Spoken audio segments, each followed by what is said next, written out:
Eh, Sabar dong. Nah, Assalamualaikum warahmatullahi wabarakatuh. Perkenalkan, kami dari kelompok 2. Jadi di sini kami akan mempresentasikan dari kasus pemasaran di media sosial antara MS Glow dan juga PS Glow. Namun sebelum membahas topik berikut, izinkan saya untuk memperkenalkan anggota-anggota dari kelompok 2 terlebih dahulu. Jadi yang pertama ada Andrianto Permana, lalu yang kedua ada Meisar Silvianingrum, yang ketiga ada Nugraha Cita Saputra, yaitu saya sendiri. Selanjutnya ada Prakasta Karisma Putra, lalu yang terakhir ada Sofia Nurul Aziza. Oke, boleh langsung di next saja. Jadi kita bakal perkenalan dulu nih sama produk-produknya kan. Jadi ada MS Glow yang pertama. Nah, MS Glow ini sebuah brand kecantikan yang merupakan salah satu lini di bawah naungan PT Kosmetika Cantik Indonesia. Jadi MS Glow ini berdiri pada tahun 2013 dan MS Glow ini MS-nya itu merupakan singkatan dari motonya yaitu Magic for Skin. Uh, Kalau buat PS Glow sendiri, dia tuh merupakan sama juga merek produk kecantikan, tapi dia dipegang oleh PT PS Store Glow Bersinar Indonesia. Nah, jadi PT Pestor Glow ini, PT Pestor Glow Bersinar Indonesia sendiri merupakan perusahaan yang bergerak di bidang industri kecantikan dan kesehatan yang merupakan subbisnis milik Bapak Putra Siregar. Boleh di next.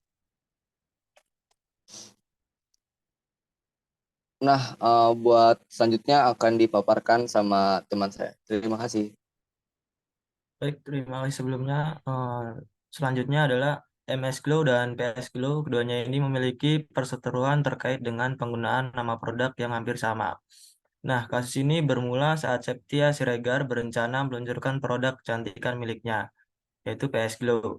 Septia Siregar mengklaim sebelum peluncuran produk PS Glow ini, dan pemilik MS Glow Sandi Purnamasari sempat menghubunginya melalui DM Instagram untuk mengajaknya bekerja sama.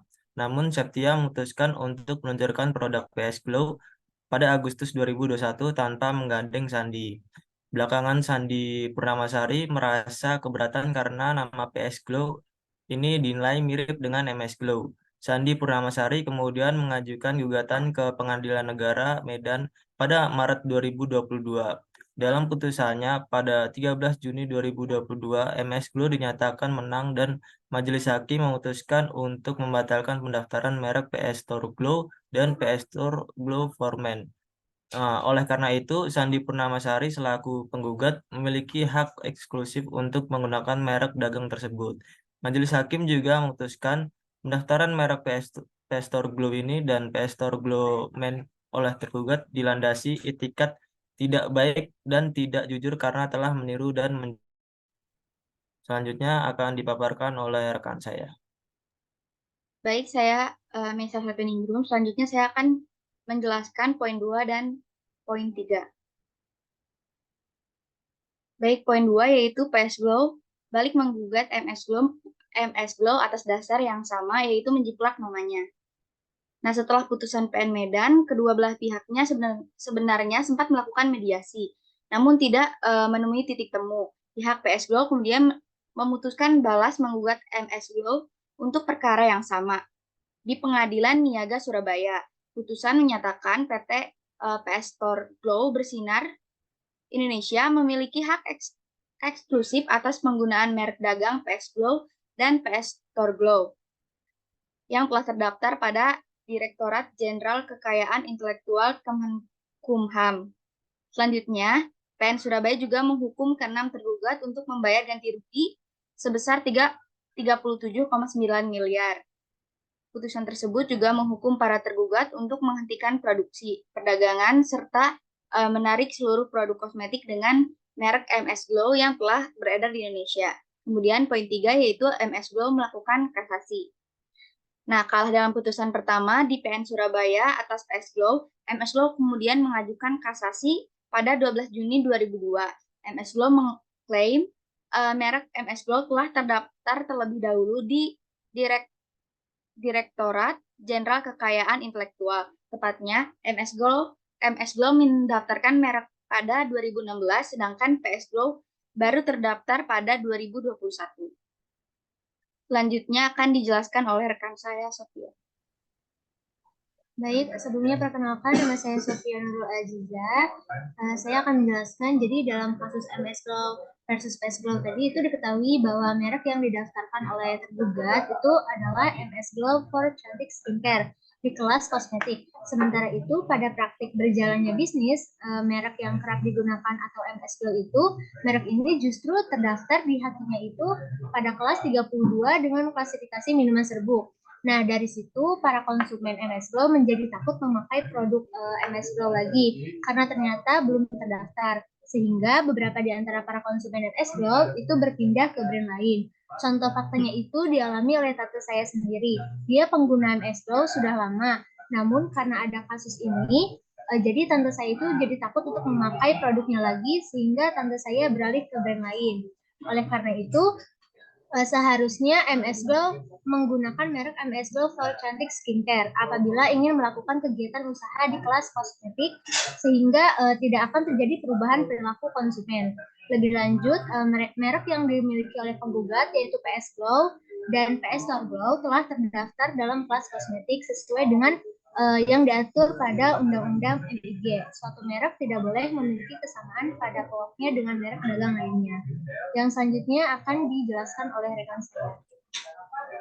Kalau menurut aku memang skincare itu jodoh-jodohan, cocok-cocokan gitu, karena kan jenis kulit kita manusia itu beda-beda. Apalagi skincare ya, wanita itu banyak banget yang nggak mau main-main sama wajahnya. Jadi kalau dia udah nemu yang cocok ya udah dia nggak bakalan berpaling. Jadi menurut aku di sini aku nggak memihak salah satu ya di antara MS Glow ataupun PS Glow gitu kan. Jadi mungkin kalau masalah ini nggak sampai keluar, mungkin karena warnanya kali ya. Mungkin Bang Putra Siregar perlu dikaji ulang lagi untuk warna PS Glow-nya gitu. Karena kalau masalah nama, menurut aku banyak banget sih yang mirip MS Glow, kayak misalnya J Glow, terus ada juga N Glow, ada juga DM Glow, ada juga Babies, apa itu namanya ya, Babies Glow gitu loh. Jadi masih banyak banget nama-nama skincare yang menggunakan nama Glow, dan itu menurut aku mereka itu aman-aman aja selama ini. Karena apa? Mereka itu warnanya beda-beda gitu kan, beda-beda dan juga nggak semirip ini gitu. Untuk si PS Glow ini memang sepintas mirip banget. Jadi mungkin kalau pengguna MS Glow lihat nggak ada perbedaan yang mencolok gitu kalau lihat sekilas aja. Oke, saya Andrianto Permana. Nah, tadi barusan udah kita lihat bareng-bareng ya video dari konsumen. Nah, dari pernyataan konsumen tersebut, konsumen itu tidak memihak antara PS Glow ataupun MS Glow. Karena menurutnya skincare itu cocok-cocokan. Jadi ketika sudah cocok dengan satu skincare, maka mereka tidak akan berpaling dari skincare yang udah dipakai berkali-kali gitu. Nah, buntut dari kasus PS Glow versus MS Glow ini, wanita tersebut berkata bahwa dari segi warna PS Glow yang menyerupai MS Glow gitu. Karena dari faktor nama itu bukan menjadi pengaruh besar, sebab banyak gitu nama-nama skincare yang mirip juga dengan MS Glow karena ada glow-glownya di belakang seperti yang telah disebutkan oleh wanita tadi. Nah, wanita itu juga menyarankan kepada Putra Siregar selaku pemilik PS Glow untuk mengubah warnanya agar tidak menyerupai MS Glow. Oke, boleh di next. Nah, mungkin sekian pemaparan dari kami tentang permasalahan yang ada di media sosial MS Glow versus PS Glow. Kurang lebihnya mohon maaf. Wabillahi taufiq wal hidayah. Wassalamualaikum warahmatullahi wabarakatuh.